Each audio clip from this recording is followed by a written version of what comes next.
MEIHOU LANGPOK THENGNABADA YAMNA KHUMANG CHAOSHINBA FIREFIGHTING की KHUTSU KHUTLAI SINGH NINGTHINA YAORABA motorcycle tara water BOUSER mari ngasi Chief Secretary PRASHANT KUMAR SINGHana LAMTHADUNA MATHOU TOUHANBA HOUHANKHIBAGA LOINANA Manipur Fire Service की NOUNA SHABA training cum conference hall Amadi fire prevention wing की office Shanggakhre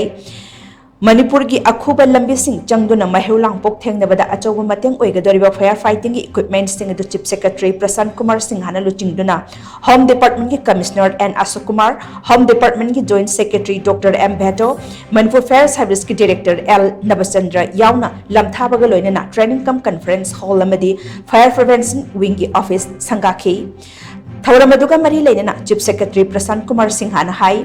Manipur fire service दा नौना हापचलकलिबा मतंग चुनब खुलाई सिंह असिना MEIHOU LANGPOK THENGNABADA अचौबा मतंग अमु ओइरगनी ngasi संगारिबा मणिपुर फायर सर्विस की ट्रेनिंग कम कॉन्फ्रेंस हॉल अमदी फायर प्रिवेंशन विंग की ऑफिस अमदी फायर फाइटिंग की गाड़ी सिंह असि मणिपुर फायर सर्विस की यामना सिंथानंगाई ओइबा खोंथांग अमनी फायर फाइटिंग की खुलाई सिंह अमदी गाड़ी सिंह असि चुराचांदपुर कांगपोकपी सेनापति मोरे जिरीबाम चांदेल बिष्णुपुर थौबाल अमदी इम्फाल फायर सबस्टेशन दा सिजनबनी खुदोंग थिबा थौदोकसिंग थोरकपा मतमदा मियामगी पुंसी अमदि लंथुम कन्नबु होनबदा फायर सर्विस की पर्सनल ना लौरिबा थौदांग असि यामना सिंथानिंगाइनी मसिगिदमक चाउथोकपा पोकि हाइना माकना फोंदोखी महाकना मखाताना हाई हौजिक इम्फाल के अकोइबदा लैरिबा लंबी सिंगी फिबम अफबा मोंगदा थमनबा लेंगांगना थौरांग पाइखटली इम्फाल टाउन के अकोइबदा लैरिबा लंबी सिंग कंक्रीट रोड ओहेनबा थौरांग पाइखटपा हौरे रिजिट पैपमैन प्रोजेक्ट असिगी मखादा किलोमीटर चंगागा यांखै रोमगी इम्फाल के अकोइबदा लैरिबा लैरक सिंग यावबा लंबी सिंग कंक्रीट रोड ओहेनबा होनरी थबक असि लाकिबा सही अनिरोम असिदा लोइसिनबा ngамगनी खली थबक सिंह लोइसिल्लबदी इम्फाल के अकोइबदा लैरिबा लंबी सिंगी अफबा लंबी ओइरगनी मसिना फायर सर्विस की थबक थौरम सिंगदा हेना खुदोंग चाबा ओहेलगनी हाइना माकना मखाताना फोंदोखे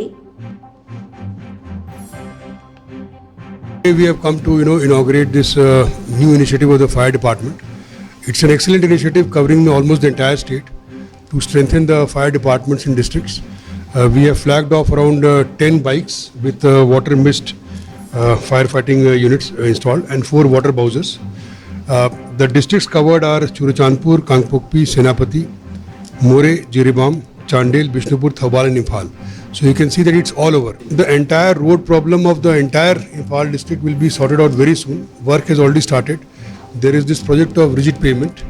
wherein almost 550 kilometers of road in the town, all lake eyes everywhere covered, will be concrete. First they'll put a black top and then put a concrete top on it.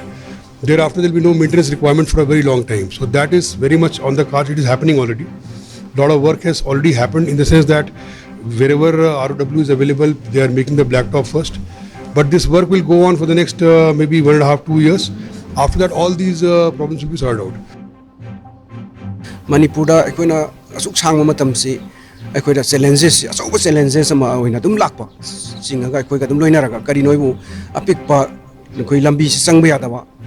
adigi changba yadramnina madugi response time to phangokdaba dagi achoba mai oigidna kanbanga hogdaba adigi kanbanga magasu atopa akoina kanba yaba singdu hena santu hogdaba yaba singdu santu ongi bagi nungai taba me amma koida fill tawdagi